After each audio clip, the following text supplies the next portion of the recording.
Hello, good morning. Good morning again. My name is Luis. The project I decided to do for the final is Braille alphabet blocks. I'm real crafty. I like creating things, so I decided to just get a bunch of wood that I found outside, cut it up, sand it down, and create little Braille alphabet blocks. This is A, this is B. I got them all right here. C, D, or C, D, and we got E and F over here. They are a bit sticky, that's why I have them here on this rag.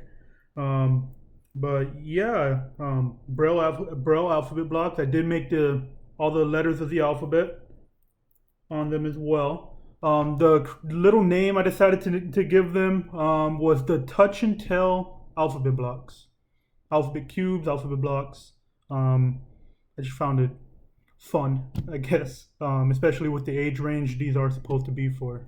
So the age range that I was aiming for when it came to these, especially since the students that do get their hands on these, um, they are younger. They're just learning the alphabet, but they're also for the students who are visually impaired or blind, that they can't see it, so they're able to touch, feel it to see what the actual letter is. The grade that I decided to give that I researched and I gave them was from pre-K to second. Not so much second. Yes, they can still be used, but by then most people know the alphabet. But again, since it's for students who are visually impaired or blind, that's why I added second grade too there. So the subject that these are mainly meant to be used for is language arts or reading.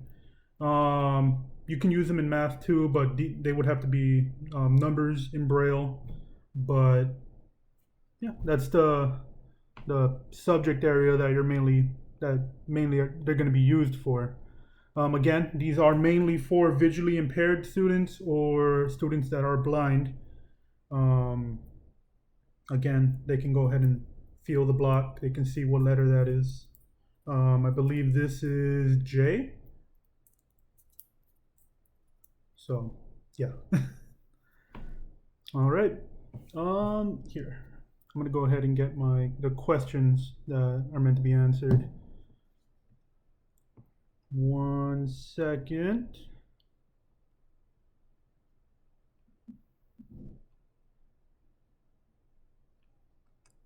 Okay.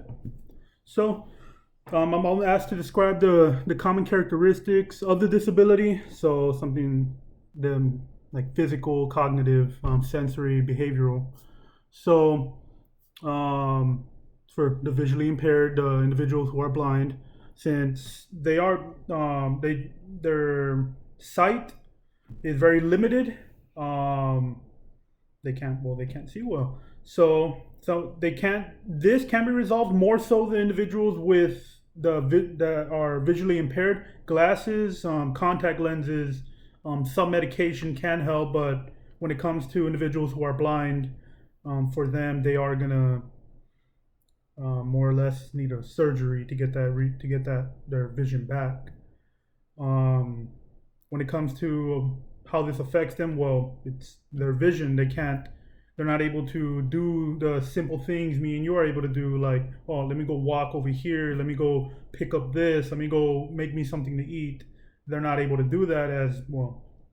They can't visually see that, which I mean, it's a challenge. That is a challenge. When it back from my book report, I did talk about my grandpa. With this one, I chose this um, disability because I do have a niece who is not fully blind, but she is partially impaired. She does to learn the alphabet. She did use Braille, so she does understand that form of language. So this is why I chose it.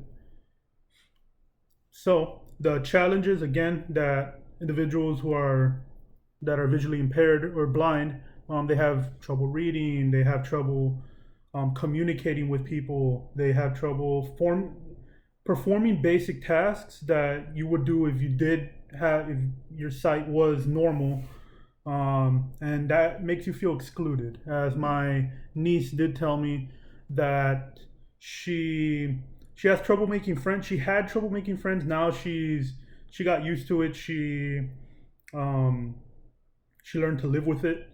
So now she's able to make she was able to make some friends. They all accept her for who she is, not because of her disability.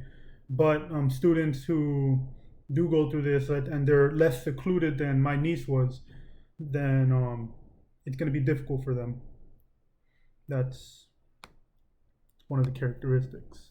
So I was asked to identify the text or the toy will be used for. Again, pre-K to second grade, but second grade, most students already know the alphabet, but this can still be included there. Again, for the English language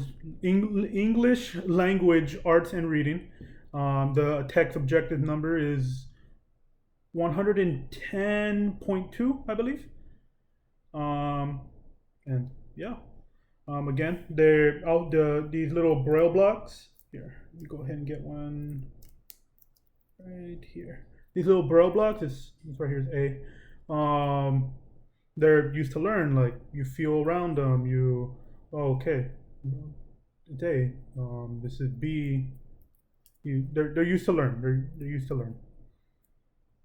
And yeah. It's a fun way of learning for individuals who are visually impaired or blind.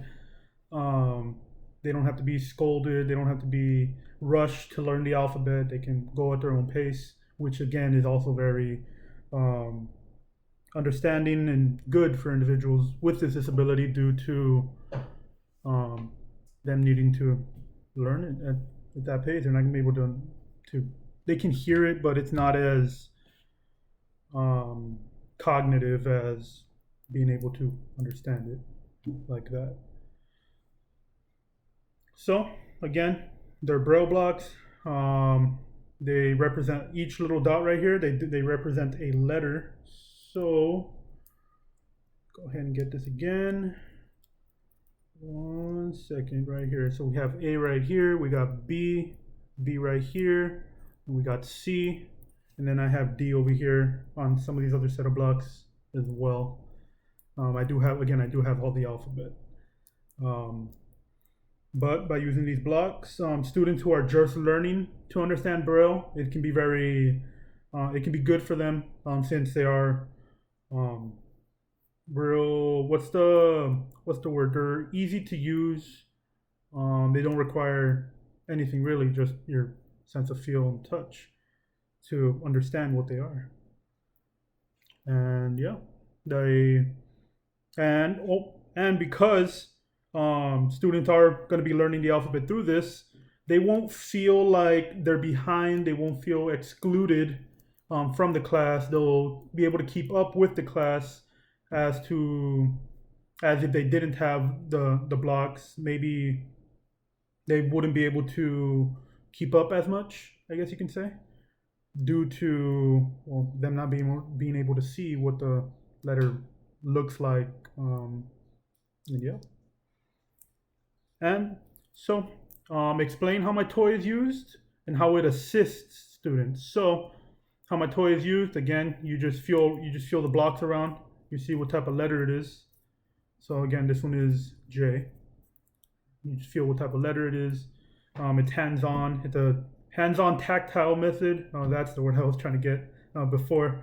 Of learning the alphabet, of learning the English language. It also helps the student with their cognitive abilities. Due to them, they're starting to get handsy, especially with the grade that they are in. They have to be handsy. They have to start understanding, this is that. I'm not supposed to touch this. Okay, this is how this feels. At that age, that's where they have to start understanding this. And these, I would say, they are very helpful when it comes to that. So again, the traditional way of learning, let's say hearing, sure, a student can just listen to what the letter is, but that's different than being able to view it, being able to see how how it looks. So just listening to it, that's not a very effective way of for a student to understand it. So that's another, again, that's why I chose the Braille blocks, the Braille little alphabet blocks. Braille blocks, they are larger than your normal alphabet blocks, as the Braille does need to be textured on there. As the Yeah, they need to be textured on there, so they are bigger than the other alphabet blocks, the regular ones. Um, Again, it makes it more engaging. They start getting their cognitive ability. So yeah, that's what. Yeah. um, what's something else I can add to that? They're lightweight, easy to handle. Maybe that's not something that needs to be said, but again, they are children. Um, so that's why that was included. So I decided to create the Braille blocks again due to my niece being visually impaired. She's not able to view um, as good as you and I. When she was in kinder, she couldn't really see at all. She had to learn through Braille blocks. She had to figure out the alphabet. She had to the when it came to her forming sentences, she used not Braille blocks, but she used Braille-like objects.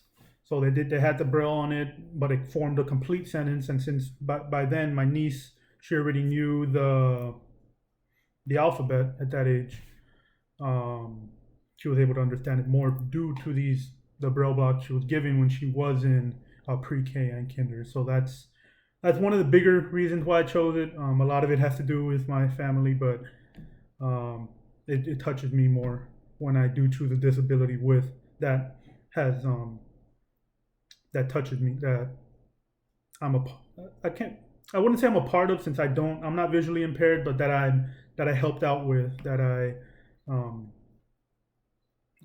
yeah, I guess you can say a part of, due to helping her when it came to this. Me, I Braille wise, I can somewhat understand. Maybe not form full sentences, but I can form a word. I understand some words when it comes to Braille, when it comes to feeling it, due to me helping out my niece when she was younger. So that was a plus. It's fun. It's fun to learn. It's unique. It's different. So that's why I enjoyed it. Um, and well, again, unlike the typical little alphabet blocks, these are meant to be touched.